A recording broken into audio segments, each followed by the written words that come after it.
राहुल गांधी के साथ आते ही अमित शाह रंगे हाथों पकड़े गए। अमित शाह साहब जो खेल अपने लाडले सांसद के साथ रच रहे थे, उसके घर से जो स्क्रिप्ट वहां पर लिखवा रहे थे या लिख चुके थे, वो स्क्रिप्ट रंगे हाथों पकड़ी गई। टीएमसी सांसद, बागी सांसद, उनके द्वारा लिखी गई बिरला साहब की चिट्ठी पूरी तरीके से फर्जी निकली और अब ममता बनर्जी के पास आखिरी मौका है। आज से कल तक का 24 से 48 घंटे, इससे ज्यादा का वक्त उनके पास बचा नहीं है। अगर ममता बनर्जी अभी भी राजनीति में अपने अस्तित्व को बरकरार रखना चाहती हैं तो उनके पास एक ही विकल्प है। वो कहते हैं ना, इक्के ऑप्शन है। क्या है ऑप्शन? वही जिसकी चर्चा लगातार चल रही है, टीएमसी का कांग्रेस में विलय। क्योंकि अभी भी बाजी ममता बनर्जी के हाथ में आ चुकी है। कैसे आई है? क्या बड़ी गलती हो गई स्क्रिप्ट में? और स्क्रिप्ट में जो गलती हुई, उस स्क्रिप्ट ने कैसे कालिख पोत दिया, शाह साहब के खेल को बिगाड़ दिया, सारी बातें जरा विस्तार से समझने की जरूरत है। नमस्कार, मैं स्वप्निल और आप मुद्दा देख रहे हैं। दोस्तों, आगे बढ़ें उससे पहले वही छोटी सी अपील। मुद्दा इन दिनों एक गंभीर आर्थिक संकट से जूझ रहा है। एक तरफ जहां हमारे मेन बैंक अकाउंट्स बीते लंबे समय से फ्रीज चल रहे हैं, तो वहीं दूसरी तरफ हमारे 2.5 साल पुराने चैनल को हमसे लंबे समय तक छीन कर भी रखा गया था। ऐसे में डे टू डे ऑपरेशंस में मुद्दा को काफी मुश्किलों का सामना करना पड़ रहा है। लिहाजा आपसे गुजारिश है, यदि आप चाहें तो स्क्रीन पर दिख रहे क्यूआर कोड या फिर के नीचे दिख रहे यूपीआई नंबर्स के जरिए मुद्दा की छोटी छोटी मदद जरूर कीजिएगा, ताकि हमारी बेबाकी यूं ही बरकरार रहे। अब आगे बढ़ते हैं और जरा सिलसिलेवार तरीके से समझने की कोशिश करते हैं कि ये स्क्रिप्ट लिखी जो गई थी, जो शाह साहब ने लिखवाई थी, ये स्क्रिप्ट थी क्या और किसके घर पे बैठकर ये स्क्रिप्ट लिखी जा रही थी। तो एक लाडले सांसद हैं जो पीएचडी करना चाहते हैं अब शायद नेहरू जी के ऊपर। हालांकि उनके ऊपर फर्जी डिग्री का आरोप लगातार लगता है। आप समझ गए होंगे, जिक्र हो रहा है डॉक्टर निशिकांत दुबे का, झारखंड के गोड्डा से सांसद। उनके घर पे ही सारा खेल रचा जा रहा है ये कि टीएमसी के 2/3 सांसदों को बागी करो और फिर उनका एक अलग गुट बनवाकर उनसे एनडीए के प्रति समर्थन व्यक्त करा दो। क्यों करा दो? ताकि 2/3 आंकड़ों के थोड़ा करीब पहुंचे हैं। क्योंकि हमें भैया किसी भी हाल में परिसीमन बिल पास कराना है। अब ये जो परिसीमन बिल है ना, इसके पीछे का बहुत बड़ा खेल है। इस वीडियो के अंत तक आप वो खेल समझ जाएंगे। क्योंकि मोदी जी अब अपनी कुर्सी छोड़ना चाह रहे हैं और उनको पता है कि चुनाव 2029 में हुए तो बहुत कुछ उलट पलट जाएगा तब तक। तो मोदी जी कुछ रच रहे हैं, बात करेंगे उस पर, जिक्र करेंगे उसका। लेकिन उससे पहले जरा ये खेल समझिए। टीएमसी के बागी सांसदों की चिट्ठी को जरा डिकोड कीजिए। बीते कुछ दिनों से लगातार अटकलों का बाजार गर्म था। कीर्ति आजाद भी चले गए, शत्रुघ्न सिन्हा चले गए, तमाम नाम, लेकिन एक एक करके सांसद सामने आने लगे। उन तमाम सांसदों ने सामने आकर सीधे तौर पे कह दिया कि भैया हम तो कहीं नहीं गए। शत्रुघ्न सिन्हा ने तो सबसे ज्यादा बेबाकी से अपनी बात रखी और बताया कि देखिए ऐसा है, मैं उन सबका आभारी हूं जिन्होंने मुझसे संपर्क किया, यानी कि उनसे संपर्क किया गया था, लेकिन उन्होंने जाने से इनकार कर दिया। कहा कि देखिए ऐसा है, मैं तो ममता जी के साथ हूं, ममता जी जहां है मैं वहीं हूं। आसनसोल की जनता ने 2 बार मुझे चुनाव जिता करके देश की सबसे बड़ी पंचायत में भेजा है। ममता दीदी ने मुझे मौका दिया है, तो मैं ममता जी को छोड़कर बुरे वक्त में जाने वालों में से नहीं हूं। कीर्ति आजाद ने भी यही कहा। अब जब इन नेताओं का नाम उस लिस्ट में घसीटा जा रहा था, वो अटकलें चल रही थी, तो जरा सोचिए क्या बीत रही होगी इन तमाम नेताओं पर। लेकिन जब शत्रुघ्न सिन्हा सामने आए, कीर्ति आजाद सामने आए, तो अब होता है ना क्रेडिबिलिटी। और ये भी होता है, लोग कहने लगते हैं कि भैया टीएमसी के जो बागी सांसद हैं उनके पास 2/3 है कि नहीं है, कि टीएमसी टूट जाएगी कि नहीं टूटेगी। तो इन्होंने अब एक चिट्ठी जारी करी जो इन्होंने स्पीकर को लिखा था और तमाम दस्तखत जारी किए। वो दस्तखत 4 अलग अलग पन्नों में है, आपकी स्क्रीन पर इस समय चल रहे हैं। इसमें सबसे ज्यादा गौर करने वाली बात आप देखिएगा कि 13 नंबर गायब है, 13 नंबर लिखा ही नहीं गया है। और बाकी ये जो 14, 15 आप देख रहे हैं ना, 9 के बाद से 10, 11, 12, 13, 14, 15, 16, 17, 18, ये जो भी आप देख रहे हैं, आप देखिएगा ध्यान से, ये सब रीराइट किया हुआ है, यानी नंबर्स बदले गए हैं। क्यों बदले गए हैं ये भी अभी आपको बताता हूं। लेकिन उससे भी ज्यादा चौंकाने वाली बात, खुलासा यह किया गया, जब चिट्ठी जारी हुई तो यह कहा गया कि यह चिट्ठी तो 18 मई को लिख दी गई थी, 18 मई को। 8 जून की तारीख याद है आपको, अभी तो बीती है। इंडिया गठबंधन की बैठक चल रही थी और तभी खबर आई कि टीएमसी के सिर्फ विधायक नहीं, सांसद भी बागी हो गए हैं और वो सांसद भूपेंद्र यादव के घर पे बैठे हैं। यानी पहली बार खबर हमारे पास आती है 8 जून 2026 को और कहा जा रहा है कि चिट्ठी लिखी गई है 18 मई 2026 को। अब 18 मई को क्यों लिखी गई है जरा ये भी समझिए। 20 मई 2026 की तारीख को शताब्दी राय चीफ व्हिप हुआ करती थी तृणमूल कांग्रेस की।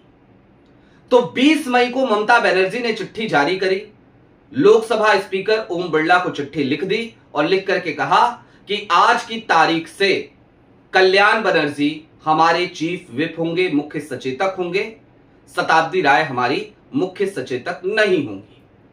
अब जैसे ही कल्याण बनर्जी मुख्य सचेतक बन गए 20 मई को, तो उसके बाद से शताब्दी राय के पास जो अथॉरिटी थी कि पार्टी क्या करेगी, पार्टी की नीतियां क्या होंगी, पार्टी की नीतियों को लागू कराना, किसी सांसद पर एक्शन लेना, ये सारे अधिकार उनसे छिन गए। कल्याण बनर्जी बन गए मुख्य सचेतक और जैसे ही कल्याण बनर्जी मुख्य सचेतक बने तो उसके बाद से शताब्दी के हाथ में कोई अथॉरिटी नहीं है, पावर नहीं है। तो लिहाजा ये चिट्ठी बैकडेट में फर्जी तरीके से तैयार की गई है, इस बात को समझिए आप। यानी कि ये चिट्ठी 18 मई 2026 को लिखी नहीं गई थी और इसके जीते जागते बहुत सारे सबूत हैं। भाई डिजिटल जमाना है ना, वो चैनलों के आर्काइव से निकालने की या न्यूज़पेपर खंगालने की जरूरत अब नहीं पड़ती है। इन तमाम नेताओं के बयान आपको मिलेंगे, चाहे वो सयूनी घोष हो, चाहे वो शताब्दी राय हो, चाहे वो काकोली हो, इन सब नेताओं के आपको बयान मिलेंगे। ममता बनर्जी के साथ हम यूनाइट है, ममता जी आप मोर्चा संभालिए, इस तरीके के बयान और भारतीय जनता पार्टी पे हमला करते हुए बयान। और कब के मिलेंगे जानते हैं? 18 मई से लेकर 8 जून के बीच के। यानी कि जिस दिन चिट्ठी लिख दी थी उसके बाद भी ये टीएमसी के फेवर में बातें कर रहे थे। क्या ये संभव है? जाहिर सी बात है नहीं है, तो चिट्ठी फर्जी है। और 13 नंबर जो मैंने आपको दिखाया उसमें 13 नंबर गायब था। रीराइट तो अलग चीज है, 13 नंबर गायब था। 28 सांसद हैं, 2/3 अगर तोड़ना है तो जरूरत पड़ेगी 19 की। 19 सांसद का दस्तखत हमें दिख नहीं रहा। सयूनी घोष का दस्तखत अलग से हुआ है, उन्होंने अलग से, चलिए मान लीजिए कि चिट्ठी अब जाके लिखी है, तो भी एक बड़ा संकट है कि सांसदों की संख्या ले दे करके 18 तक पहुंची। अब 18 सांसदों पे टीएमसी में टूट तो हो नहीं पाएगी।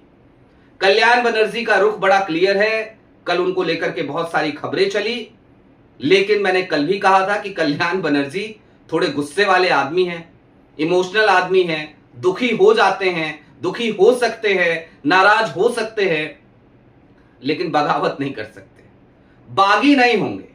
और बागी होंगे भी तो अपनी पार्टी के भीतर होंगे, दुश्मन के साथ जाकर के हाथ नहीं मिलाएंगे। ये कल्याण बनर्जी का अपना एक कैरेक्टर है।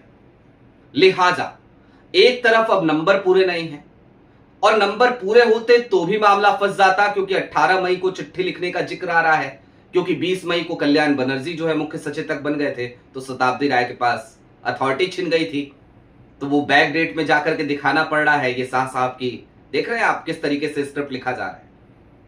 और मैंने क्यों कहा निशिकांत दुबे का जिक्र, क्योंकि कीर्ति आजाद ने ये बयान दिया और बताया कि भाई ये सारा खेल कोई और नहीं, किसी और के घर से नहीं चल रहा है, भूपेंद्र यादव ये वो सब भूल जाइए, ये सब हो रहा है निशिकांत दुबे से, और निशिकांत दुबे के घर से हो रहा है इस बात पर विश्वास करना हमारे लिए बड़ा आसान है क्योंकि निशिकांत दुबे इस तरीके के खुराफात करने में बहुत माहिर हैं। शाह साहब और मोदी जी दोनों के लाडले हैं, खास तौर पे अमित शाह साहब के तो बहुत ज्यादा लाडले हैं।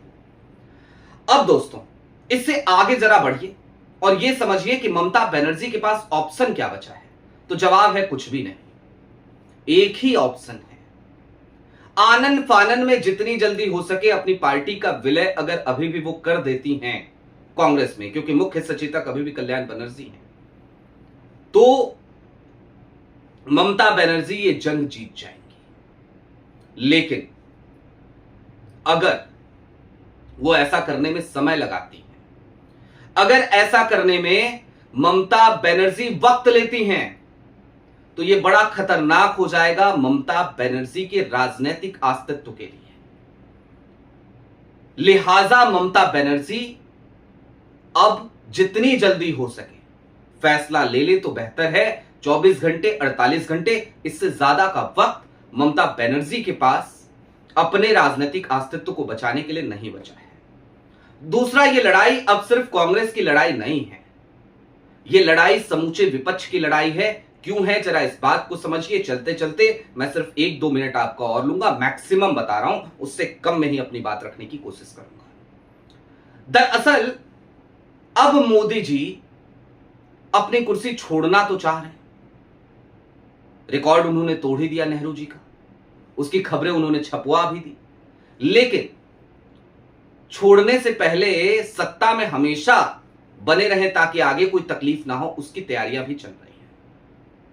और फिर उसका तरीका और तरीकेकार इन्होंने खोज निकाला था जो 17 अप्रैल को धराशायी हुआ, महिला आरक्षण बिल की आड़ में लेकर के आया हुआ परिसीमन बिल, डिलिमिटेशन बिल।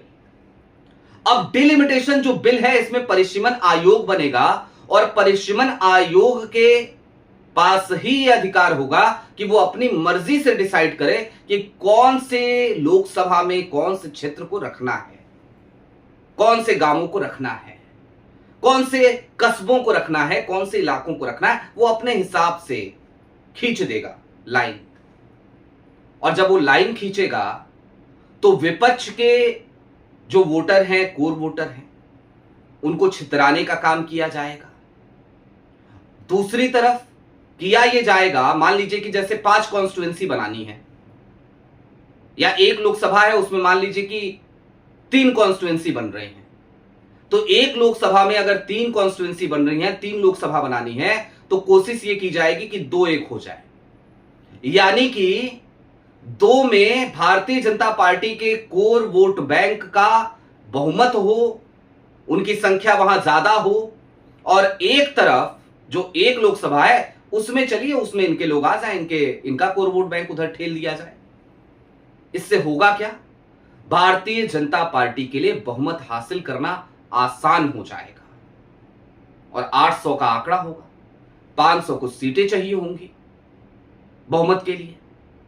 तो ये सारा खेल है और मिड टर्म इलेक्शन पर भी मोदी सरकार विचार करने लगी है। लिहाजा समूचे विपक्ष की जिम्मेदारी है अब कि भैया आगे आओ, लड़ो, क्योंकि नहीं लड़ोगे तो लोकतंत्र, संविधान, ये सब बाद की बात है, तुम्हारा अस्तित्व भी समाप्त हो जाएगा। लोकतंत्र और संविधान तो इस देश के लोग हैं, जिंदा दिमाग वाले बहुत हैं, वो आकर के सड़क पे लड़ लेंगे, लेकिन पहली जिम्मेदारी आपकी है कि आप लड़िए। Being a leader of opposition, Rahul लड़ रहे हैं, मैं बाकी अपोजिशन लीडर्स की बात कर रहा हूं जो अभी भी एसी कमरों में बैठे हैं। आपकी क्या राय है वो हमें कमेंट बॉक्स में जरूर बताइएगा।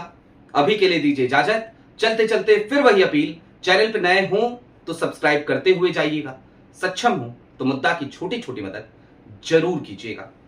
बहुत शुक्रिया।